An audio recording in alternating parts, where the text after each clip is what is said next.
Hi everyone, it's Sheree Lopez, and what I'm going to do with you today is walk you through how to access the system to go in and register. So this is a question I've been receiving in my class primarily. So when I am walking through this tutorial, I am keeping my current students that I have in my classroom in mind. Just know that the official tutorial videos, from my understanding, are being worked on at the district level, but given the current situation, I'm not exactly certain where they are in that process, but stay tuned. Keep an eye on our homepage for the college and the official tutorials that will show you how to navigate through our systems will be posted in the near future. So for right now, here's how we're going to go in and access self-service student planning. So let's check it out. Okay, so a couple of things. I'm going to be working from a traditional PC operating system. This is my personal laptop that I'm working on, and I will be using Google Chrome as my browser. So just keep in mind, if you are going to access the system, that it could look a little bit different if you are using the mobile site or if you're on a mobile device such as a tablet or a smartphone. Like, the app version does look a little bit different, but it will get you to the same location. It's just I'm taking I-20, you're taking I-30. We're both going to end up at the same destination together. All right, so let's see what we've got to do. So first of all, you're going to open up your internet browser, go to Google Chrome, and then from your end, you can access the information from your WebAdvisor account. So with you guys being current students, you have access to WebAdvisor. Just as a reminder, the website is right here, wa.tccd.edu. Or if you just Google WebAdvisor, it should be the first search term that populates if you're using Google Chrome. Again, that's kind of the preferred search engine. That's where most of our updates are pushed through. Safari and Firefox seem to work okay. Internet Explorer, not so much. So just bear that in mind as you're trying to navigate through the system. Then it's going to take you to a menu that looks like this. So you'll click on your student menu in this particular case. And then where I'm going to actually have you go is under the Register for Classes menu. See the very first option right here? It says Self-Service Student Planning. Again, that is Self-Service Student Planning. You may hear us sometimes refer to that as Ellucian. It's the same thing. All right? So click on that. It's going to open up a new tab. Make sure that your pop-up blocker has been disabled. Okay. And then as your data populates, you're going to have two options to view. I'm going to make mine a little bit larger. Make sure you guys can see that. Okay, there we go. So a little bit larger. So on the left side, you'll see an option that says view your progress. And on the right side, you're going to see an option that says plan your degree and register for classes. So the number one question I have been receiving is, Miss, I don't know how many classes I still need to graduate. Or, Miss, I want to apply to one of the allied healthcare programs. How do I know what classes I need for that actual program? That's going to be under view, go to my progress, because you can view multiple programs without actually changing the one that you're on. When you're ready to actually sign up and register for classes, that's what's going to be on the right side. So in my case, since I'm not currently enrolled, I have to go in a different way. So what I'm going to do is I'm going to use my personal account, and I'm going to show you where you go.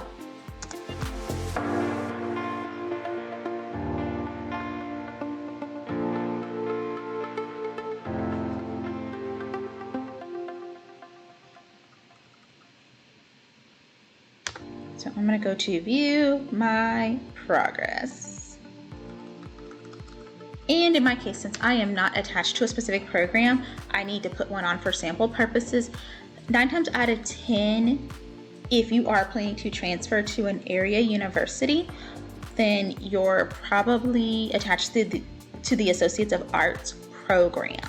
This also applies for our allied healthcare students that are going to be applying to selective admissions programs.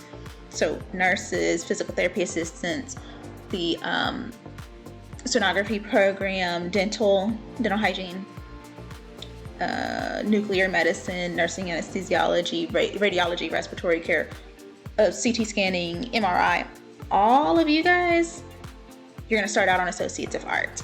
Associates of Science is going to apply to most of our people that are going to be STEM majors. So that's science, technology, engineering, mathematics, computer science, things of that nature. So when you're planning to transfer, that's going to ensure that we capture those more advanced math and sciences that you're going to need at the university level. And then you can also see some of the other specialized 2-year degrees that we have in our technical programs. The certificate programs are also included here as well. So you may start off with a certificate, you may actually pursue a degree and a certificate at the same time. It depends on what your professional goals are. So in my case, again, I had to select one because I'm not actively a student, but in your case, whatever you signed up for when you filled out the TCC application, that's what's going to populate right here. Okay. And if you need to view another program, this is where you do that. So you can view up to 3 or 4 programs at one time. It doesn't change what you're in. What it's going to do is it's going to take the courses that you have either planned, you're currently taking, or the ones that you have already completed, and it's going to layer them into the program for you. So you don't have to shuffle around all these different sheets of paper and stuff. It does it for you. And then that way you'll know, like, especially if you're teetering between 2 different programs, then you'll know, oh, well, 6 of my classes I've already taken count toward this program, but 4 count toward this other program. And I think that will help you make a more informed decision about what you'd like to do. Again, especially if you're teetering between 2 different things. So this is what you need to know here. So it's all color coded. So anything that is this dark, lovely emerald green color, that represents your college level courses that you have enrolled in, and those are the courses that you have actually completed, and you've earned an A, B, or C in those courses. So again, college level courses.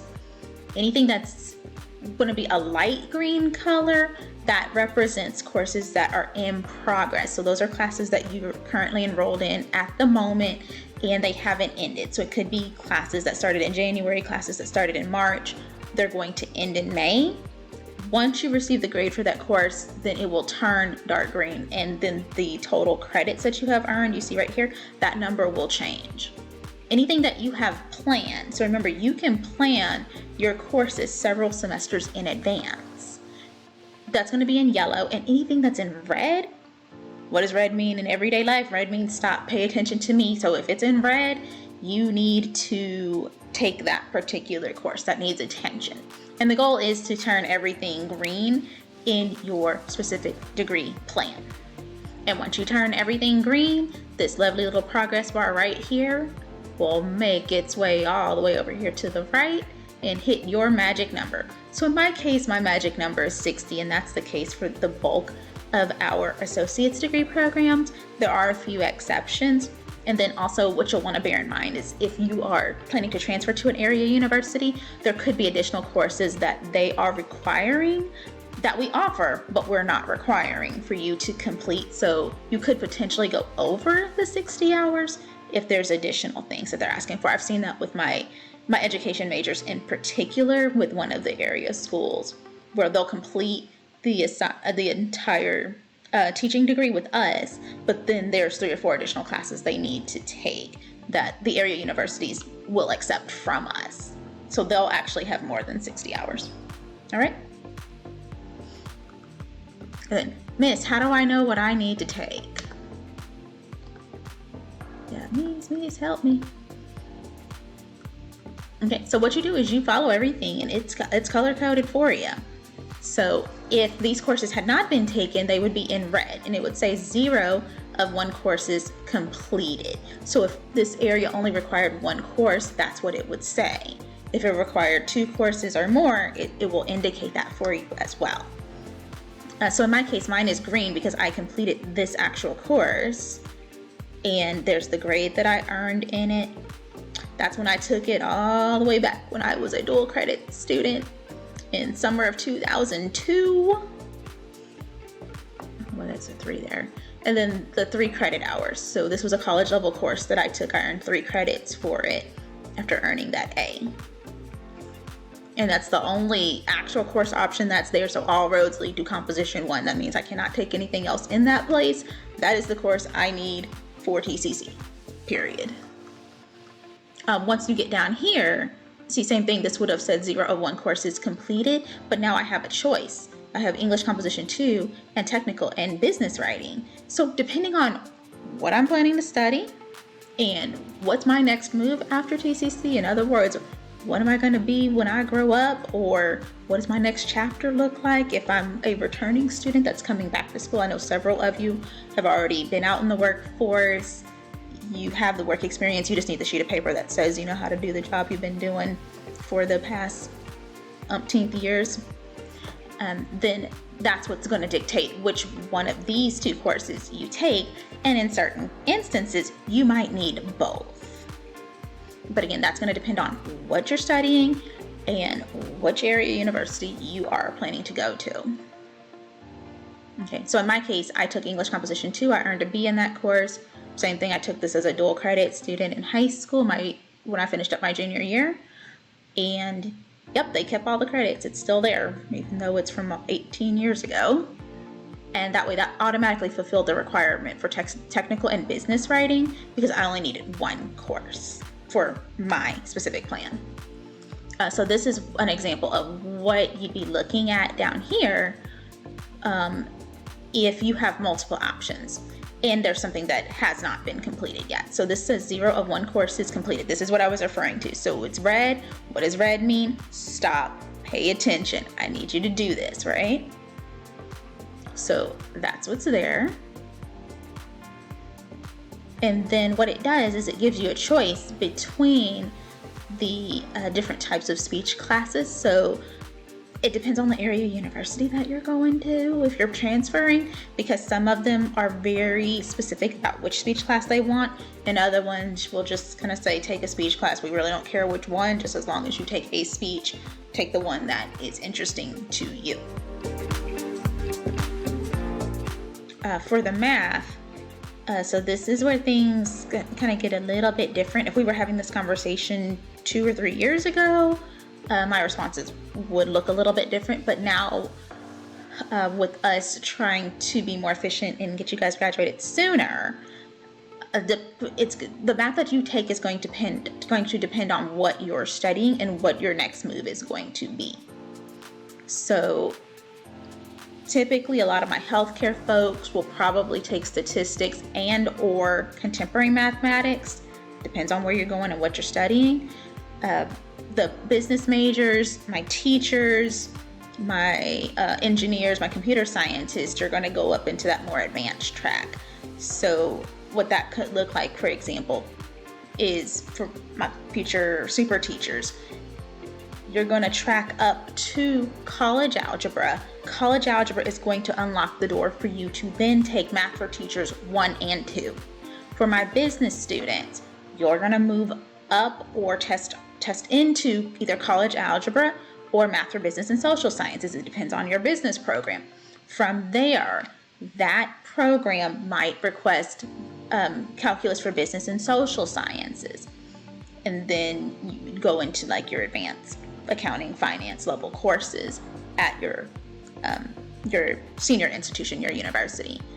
So, and then what I'll see with like my engineers and my computer scientists is they might either move up to or test into college algebra, then they will most likely go into either trigonometry or pre-calculus, and then they will go up into calculus 1.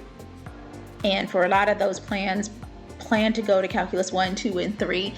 the math classes are going to unlock your more advanced science classes. So engineers, computer scientists, we got to get you through pre-cal and calculus for you to take your more advanced physics courses.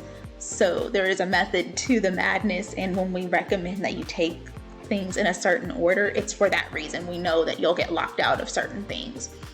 With the healthcare folks in particular, so my nurses, for example, if you come in, you take the college test, the TSI, the Texas Success Initiative, and you do not score at the college level, then what's going to happen is they will require you to take a math class, because I know people ask me all the time, well, Ms. Cherie, the nursing program doesn't require a math class at our school. You're correct, but you have to be TSI Met or college level in math, reading, and writing to start your sciences. You can't get into it without it. So until we get you up to that baseline, you're going to have to build your skills up to that point. So that can be done one of three ways. You retake the TSI assessment and you score a 350 or higher. You track all the way up from, let's see, Math 0090, Math 0361, and then you can either take contemporary math or statistics. That'll open the door for anatomy and physiology and microbiology, or in some rare instances, you might have to go Math 0090, which is the first developmental math, Math 0361, and then go up into Math 0362, and then that course will unlock some of those courses as well. That kind of ties into my students that need the upper level chemistry courses. Okay, so again, it's going to depend on where you're going and what you want to study. So you don't have as much time as you would have had 2 or 3 years ago to figure it out as you go, build the plane as you fly it. The earlier you can narrow down at least what career cluster you'd like to go into, and if you have a short list of universities you might like to attend, even if you're not going to go right away, that helps us so you don't have to double back and take additional courses later. Does that make sense? So when we help you plan your courses, we're going over the information we're going by the information that you give us at that moment. So remember, you change your major, you change where you want to go, that means the plan could potentially change too. That's my disclaimer, okay? So there's your math, there's your sciences, and I'll click on one to show you an example of what I'm talking about with some of the notes. So this one right here, this is anatomy and physiology. So that's some of the information that's right there. That doesn't show what I want it to see.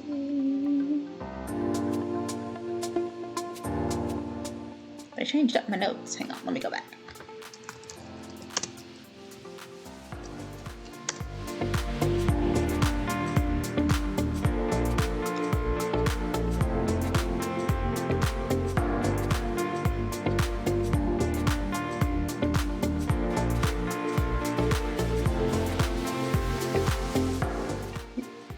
These are some of the upper level sciences right here. Let me see if I can find like microbiology or something.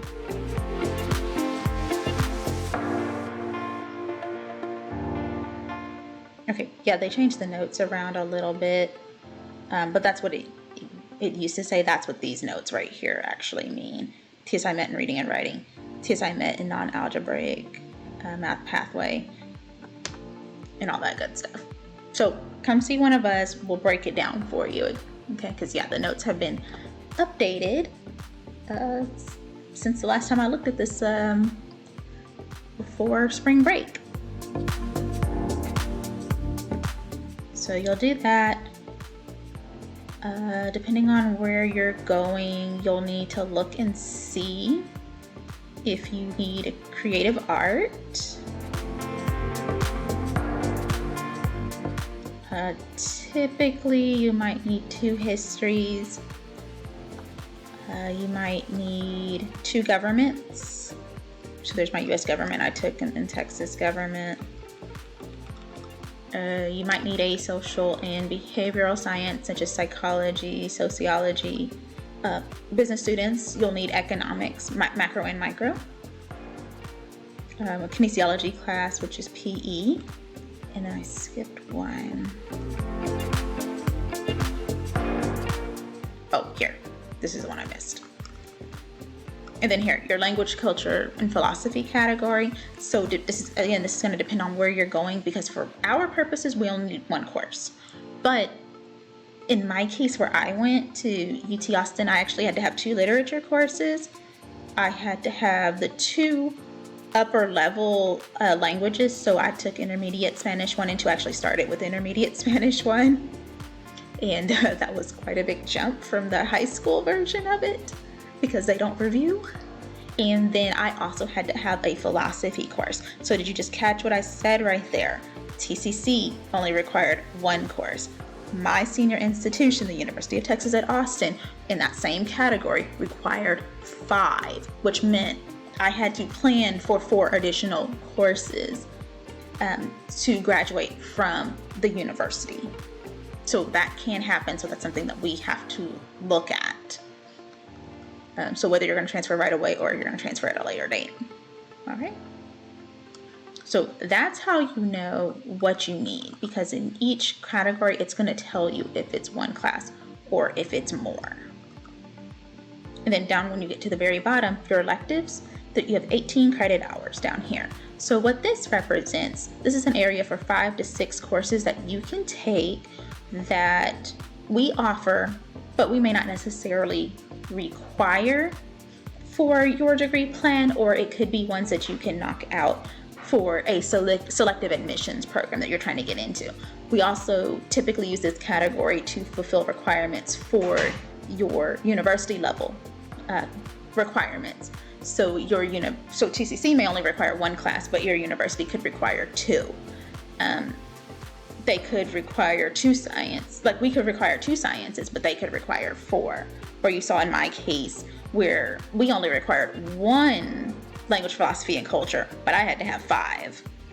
So that's where I would have space to put in those extra 4 classes. Down here, they would fit on my degree plan, which means my financial aid would pick up those particular courses if I'm on the Associates of Arts program. So remember, whatever you take needs to be on the plan that you're attached to if you're going to receive federal financial aid to pay for it. If you're paying for yourself, you can take whatever you want. But if you're using somebody else's money, you got to stick to the plan, because what will happen is they'll either remove the classes from the course, from your plan, like they'll get deleted or dropped, or what they're going to say is, yeah, you can take that, but you got to pay for it. We're only going to pay for these. So you want to always check and make sure that your program is up to date. So just to recap right here, this right here, this dark green represents the number of credit hours that you have completed. So for summer registration, it doesn't matter. There's no priority registration. So summer registration is going to, as of right now, is planning to open on March 30th. Given the current situation, that could change. We're supposed to receive an update in a couple of days. As of right now, plan for Maymester, and then your summer classes, which would be summer 1 June, summer 2 July. Plan for that registration to open on Monday, March 30th. And then if we get an update, I'll let you guys know. For the fall registration, yes, now seniority does rule. So for fall registration, that's your classes that start in August and run through December. What is going to happen there is they go by priority registration. What that means is those of you that have a higher number of college level credit courses completed, you're the front of the line, you're VIP. So that means you're going to register the week of April 22nd, and you'll receive a notification telling you what day you're eligible to register for. It'll either show up in WebAdvisor or it's going to go to your MyTCC email account. And then when you swing over to the week of April 27th, that's going to be open registration. So that could be those of you that are taking developmental or refresher pre-college level courses. So you've taken classes, but your grades haven't posted yet, or you haven't taken anything that's college level just yet. So I've seen that happen, or where people have said, well, miss, I'm taking English Composition 1 and I'm taking history and all that stuff, but your grade doesn't show up until May. Because that grade has not been finalized, you don't have any credits yet. It's once it's actually been locked in, it's hit your transcript, boom, you're done. So that's what the number that they're looking at. And you'll appreciate that once you're getting ready to graduate, because then you're gonna be at the front of the line. So it's people that have like 50 plus credits are gonna go right on the 22nd, because the goal is to make sure that you get into the classes that you need, and we get you across the stage with your degree, certificate, or both in hand. And then from there, it's gonna stair step down. So check for that notification. And then anytime anybody asks you, so whether you're getting tuition reimbursement for work, you're applying for a scholarship, don't forget to apply for scholarships, they're open. This is your number right here. This is how you'll always know where you stand. And how many you need for your program is always gonna be over here. The last thing I want to show you on this page is for those of y'all that are doing a program that might be selective admission. So nursing is probably the most popular program we have at our institution. How do I know what I need for nursing? So notice I did not change my degree program, I just layered it on top of the one I chose. So see that same English class I took? That counts. That means I don't have to take it again. They pulled it over and they're gonna use it. There's my 3 sciences that I have to have: anatomy and physiology 1, 2, and microbiology. Make sure you get an A or a B in either in those classes, and you only have 2 attempts. 2 attempts meaning, we got to get you a passing grade, ideally an A or a B, because if you go in there and you try to retake it, D's count against it, F's count against it, and if you drop it, that counts as an attempt as well. They're only going to look at your first 2 attempts for each course. So whatever your highest grade is, that's what they're using to calculate into the factors they look at for you to get admitted. So they're looking at your science grades, they're looking at your overall GPA, your grades on the HESI exam, among other factors once you start applying for those selective admission healthcare programs. So healthcare people, you want to get really familiar with our page, research your program, and you need to read very carefully what the requirements are, because some of the programs only accept applications once a year. That's the difference between you getting into your program this year and you having to wait a whole nother year just because you overlooked something.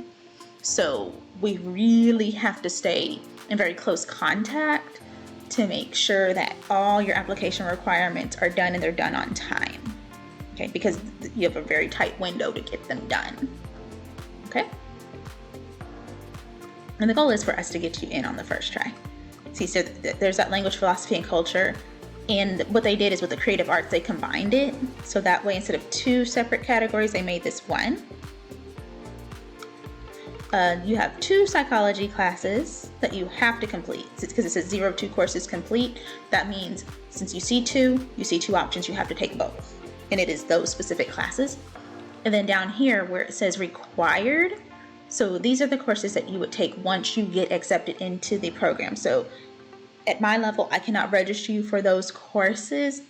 Those particular classes have to be approved once you get accepted into your program. So if you're getting into nursing, you have to wait for the downtown campus to actually approve you to get in there. Once they do that, you're good to go. And then this represents your clinicals down here, your hands-on experience, and then you're good to go. And then that way, that will get you out of here. So you got 6 classes there, plus another 7, that's 13, 14, 15,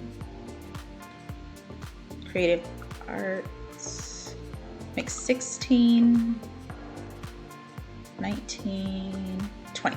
So you have 20 classes, which still keeps you at the magic number of 60. So perfect world scenario, about how many classes do you normally take to earn an associate's degree? It's approximately 20, because if you take 20 times 3, you'll get 60. But remember, your science is 4 credits, not 3, because of the lab component. So if you test into our development or our refresher classes, then you're going to have additional courses you need to take, but they don't move the needle here. It's only your college level work. and your pre-college level work will show up on this side. So anything that you attempt will be here.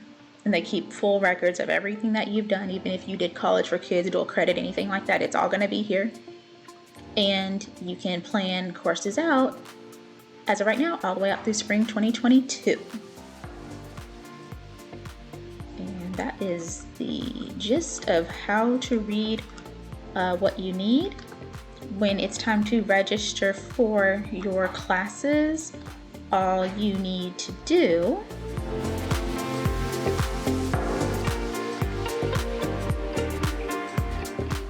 is you just need to click on the name of the course, or you can search for it in the search bar up here. So remember, we're going to give you a list of recommended courses.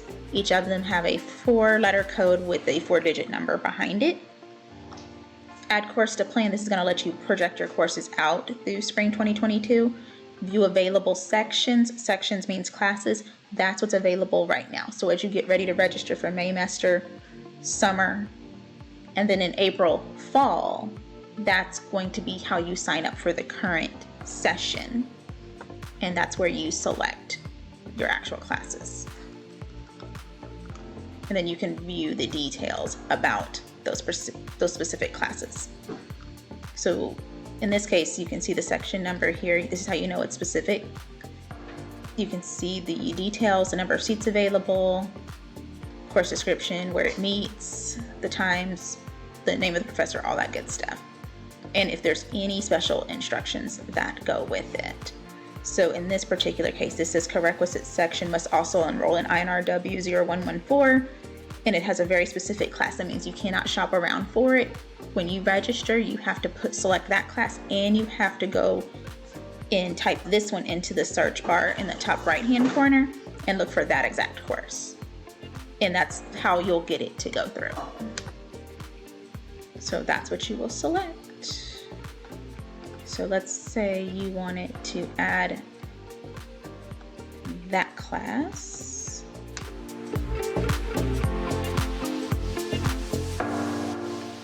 So you just click that. And then you look for the other one, the companion course that goes with it. So English 1301 represents your college level class. INRW represents the pre-college level, the refresher class. So we're letting you into the college level course and the condition that you complete the requirements. So I think it was this one right here.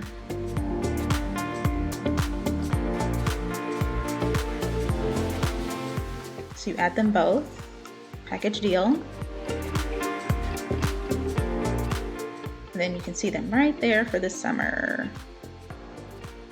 Check the right one. 1, 2, 3. Yeah, 10, 1, 2, 3. So those match.